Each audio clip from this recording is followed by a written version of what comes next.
So, hello guys and girls, and welcome to my workshop, which today is an office desk. But today we are going to look at we're going to look at a specific device from the mid 80s, which is it a computer or a toy? It's predominantly a toy, but there's a very special history to this company, which is very, very interesting. That it was suggested that I brought this up, so I dug out this unit, and in probably in a subsequent video we will look at least one other of their units. So we're going to look at, it's a Hong Kong company called Video Technology, or VTech. A company that is huge in like the market in terms of electronics toys. You've probably seen some of the VTech stuff today. A lot of VTech stuff around, everything from baby toys to baby monitors to watches and whatever electronic gizmos for kids. But what few people know is that this is actually one of the oldest electronics companies around, founded already back in 1976 by two Hong Kong entrepreneurs called Alan Wong and Stephen Leung, who founded the company in 1976 on a shoestring budget with a dream of making. They wanted to make like electronic video game systems. So they made a Pong clone. If you've seen one of these Pong game clones with the name Grandstand on it, that's a VTech construction. So already in 1977 they managed to release a video game system. This video game system targeting the North American market, because they reasoned that that's where the people wealthy enough to buy electronics toys are situated in the North American market. So already back then, very innovative company, and it was a moderate success. However, in 1980 they introduced their first learning product, which was the Lesson 1. It's not this one. I don't have a Lesson 1, unfortunately. Looks like a book with buttons that you can press. This opened up an entirely new market for them, where they're like in the early 1980s, where they discovered that they can do like electronic learning products, and they became their main, what they're mainly known for, their educational or learning electronics. So in the early 80s they became the largest manufacturer of electronic learning aids sold in the US. So note that this is early 80s, and they're already very, very, very much at the forefront of this market. They also introduced a laser range of home computers, like the Laser 310, which I do have, but I'm not going to show in this series because more people have seen one of those. It's their home computer brand. They also released PC clones, IBM PC clones, very early in, I think, 1983 or something. So very much pushing the boundaries. And in 1986 they designed their first learning computer, or computer-like design of toy. And this one is from 1986, and it's a variant of that one.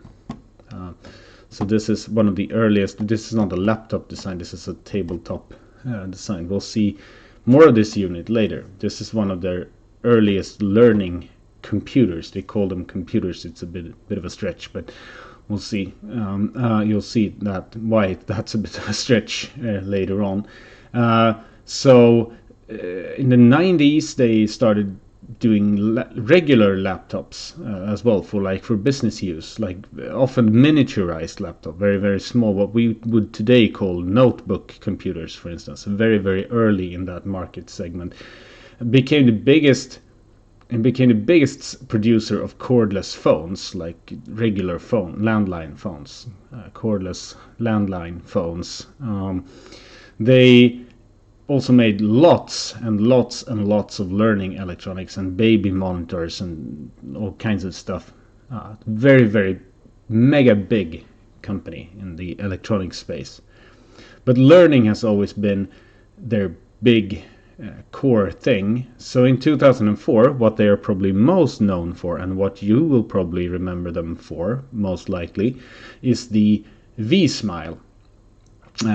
Also in the release year, the Best Overall Toy of the Year award winner in the US, and it's a cartridge-based video game system for kids. You've probably seen these with the garish colors where you have a very large joystick, single button joystick, and games that are reminiscent of something like SNES games, and later on 3D games actually. So there's several iterations of the V-Smile system, but that's very much their most known product, is the V-Smile video game consoles, which was introduced in 2004. In 2010, because they're still around to this day actually, but in 2010 they were also pretty much first on the market with releasing the first educational tablet for kids called the InnoTab. And in 2017, which is quite recently, they actually won the award for best-selling electronics toy of the year in the US with the KidiZoom smartwatch, which is a watch with a camera and step counter functionality and things like that, aimed for kids. They also do cameras these days, like different types of action cameras for kids and stuff like that. So they basically pretty much build anything with anything educational or like aimed at the children's market that has electronics or small computing devices in them. They pretty much make it. So a bit of a background on VTech, just to set the scene here, because they are an oft forgotten company when you're talking about they don't make them. Actually, they have, like I said, they have made computers per se, like the laser range and their IBM PC range, but very, very innovative in the learning space. So today I was thinking that we would start one of my favorite devices, and also one of their earliest devices in terms of computer-like learning devices. And this is one that European children of the 80s will probably recognize. This is my refurbished unit, and this unit is called the SmartStart. It was released in 1986. So and it's very innovative for its time. It's pretty much it's not a I wouldn't say that I wouldn't say it's a computer per se, because it's definitely not. It is a computer in that it has a computational device in it. It uses a processing unit, and it stored programs and stuff like that, but it's very much an educational device that is pretty simplistic, but for the time was quite cool for a kid. And you can also see the design of the unit. I'm going to show you when I open it up as well, but looking at the design of the unit, we can also see that it's very much meant to look like your like the computer that your parent would have at work, including this fake disk drive slot, which is absolutely amazing design work. So the kid could look at their parents' work computer, and this would be sort of like that, but for them. Okay, so has a lot of built-in programs, yellow buttons on the bottom row, and it also has the ability to hence the book button, because one of the ideas behind the SmartStart was that you could also buy quiz books and then use the large ABCD buttons to answer questions from these books. So there's quite a few books released for this system, which I don't have, but like paper, like small folio books that you could buy. I don't have mine are missing for somewhere. I probably still have them, but I don't remember where they are. But first, before we power it on, because it's actually surprisingly educational still. You could still use this to educate a kid maybe between, I don't know, 5 to 8 years or something, and they would probably have fun with this. But the thing is, first, it's a bit this membrane keyboard requires a bit of a bit of a discussion in itself, because it's actually horrible. But I'm going to show you when I open it up a bit, and we can see why this membrane keyboard is extremely horrible.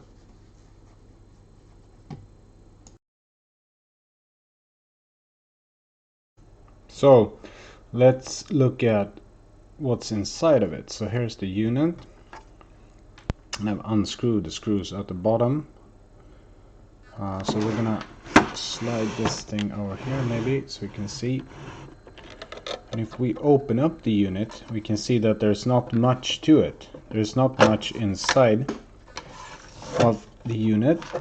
So you have the main, here's your main CPU board. That's basically all there is to it. There's a main processor here. It's actually not a Z80, which is common in the later models of VTech stuff. It's a Z8600, which is located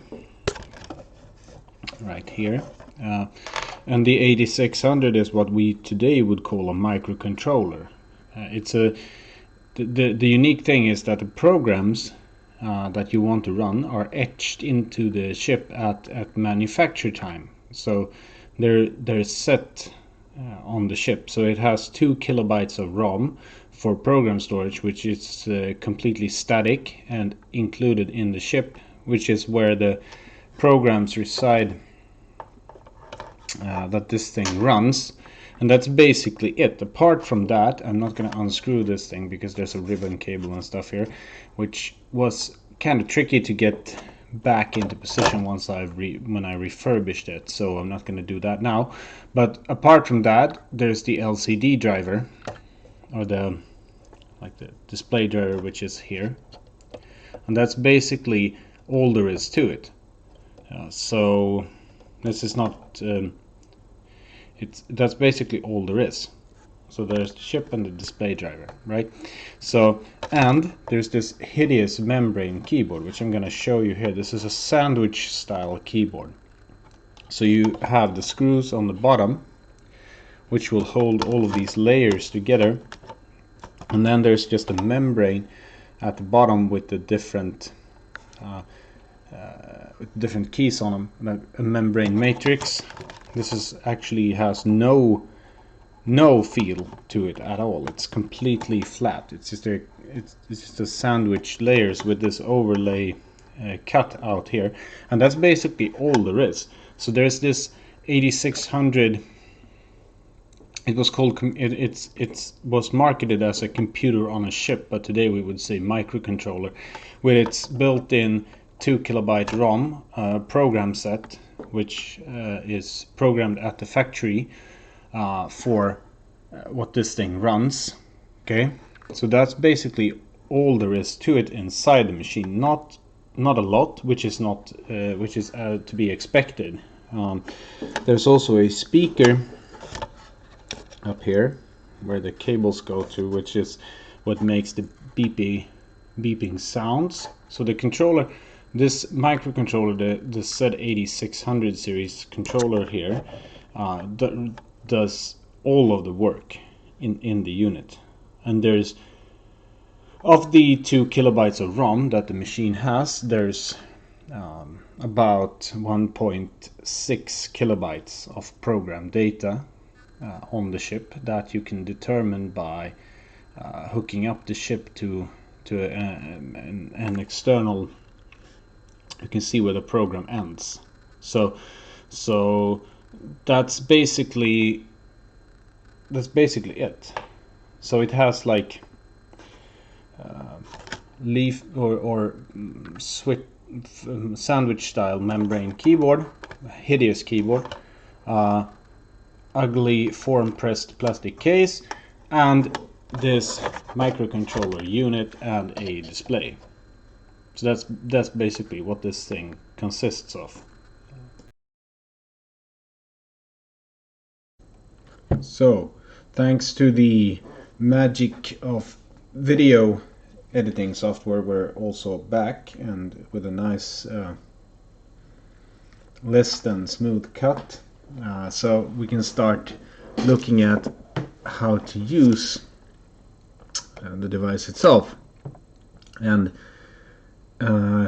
what little Timmy's new computer would actually let him do back on like Christmas Eve in 1986, 1987. Turns out not very much, but it's an educational toy, so yeah, it is what it is. But let's power it on and hear this, because it has a certain charm to it as well. Also remember these from back when I was young lad myself. I remember these were in the toy stores and whatnot. But let's power it on, and that is a gorgeous sound. If you're into like the extremely annoying beeper sounds, that's one of the most annoying ones ever, actually. Looking at the display, we can see that it uses a red LED fluorescent display. It's very much like an old calculator, and at the bottom you have the different exercises that you can do. And like I said, I have no books for it, because otherwise we could try to book exercises. But let's say you're a kid here and you want to go, let's say, guess the number. These are typical educational activities. So what you can do is addition and subtraction, which is exercises regarding addition and subtraction, obviously. Multiplication and division, not very much surprise. It's actually very, very difficult questions. Some of them are very difficult to, at least for a kid, I would assume that some of it is very like it's the kind of like mental or like on the fly maths that is quite tricky for, especially for kids. Like on the division part, you have large numbers and so on, which is maybe not as quite suitable for like the 5 to 7 year old age range. But then you have the math quiz, which is a combination of the four. So you can have questions on addition, subtraction, multiplication, and division. Then you have the operation exercise, where you have to pick the correct operation to reach a target number. So if you press operation, you can see here. So it's like now you have to say if it's plus, minus, addition, subtraction, multiplication, or division, that will, with the operator 26 and the second operator being 2, what would give the result of 13. So unless I unless I should redo my like base level schooling, I would assume it's 26 divided by 2 is 13. So let's press the divided button, and we were correct. And then we get a new one. To get back to the exercises, press the green on button. So you have the follow me exercise, which is also quite interesting. So now you see the first number is 8. And now we just have to remember one number. So we press 8 and then enter. And then we get 8, 2. So we press 8 and then 2 and then enter. And then 8 to 8. So you can see this is like Simon Says. You have to 8 to 8. You have to repeat the 8281. So you have to remember a longer and longer sequence to exercise your memory. 82812, 82812, 81281, 82821, and so on. And that gets quite tricky, but it exercises the memory. The kids' the memory is at least that's the idea. So then you have the memory tone, which allows you to record a soundtrack. You see a sound sequence. You see the little note indicators on the buttons. So you can do memory tone, and then we start entering a sequence like, and then we press the pause button, and then we press pause. There, and then when you press enter, it will play it back.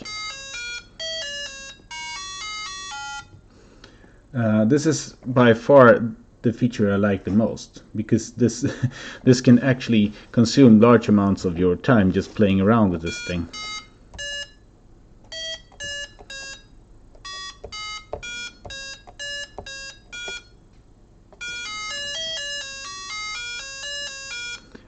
But yeah, not more exciting than that. But it's interesting for the kids the idea is for the kid to learn harmonics, like by composing different sound sequences or music sequences. But the beeper doesn't really do any justice to that music. And then you have guess the number, which is like, now you see that the number is between 0 and 99. You've seen this kind of exercise. This is also one of the first program exercises that you do in basically any programming course you will ever take. You can see that you have a number between 0 and 99. So I'm going to say 55.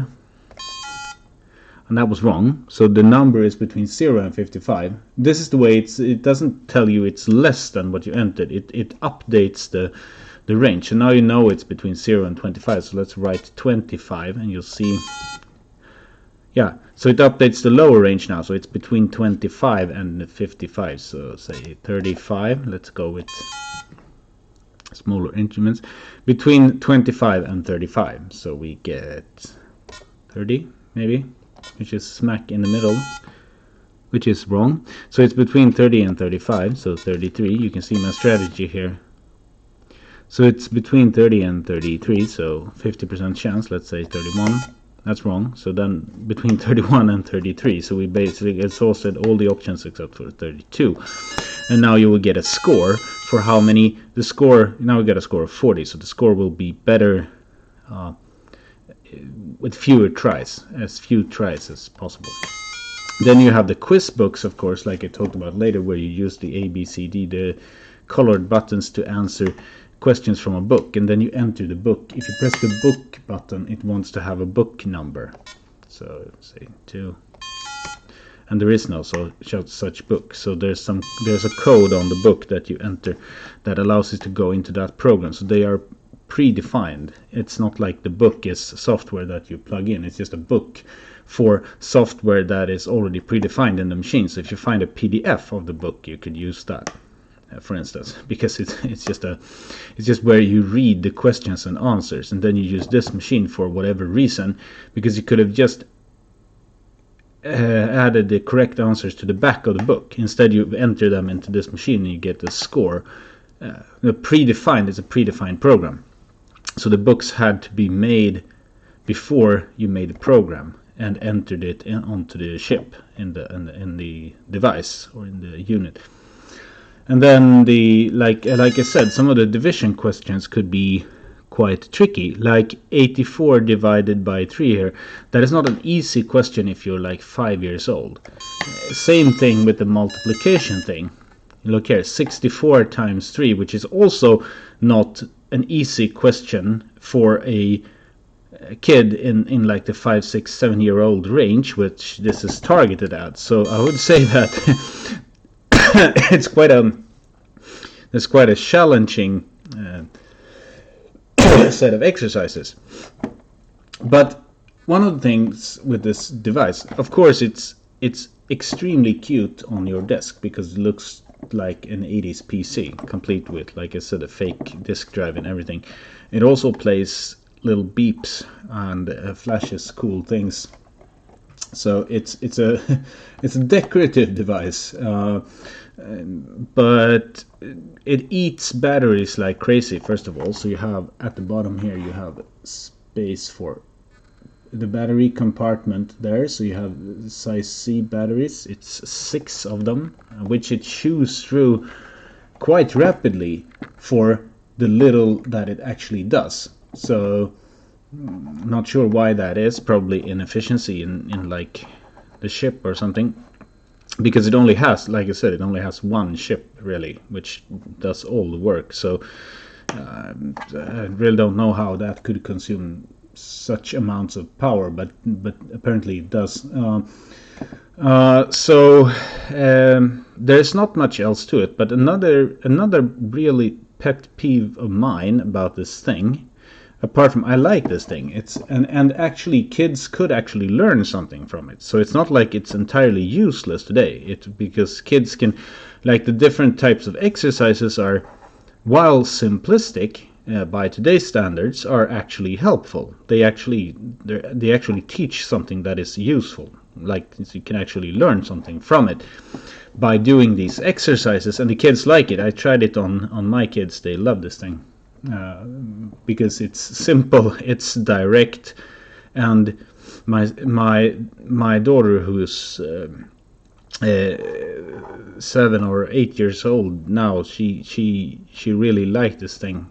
So apparently it intrigues kids still, and it actually intrigues me as well as like a desktop decoration.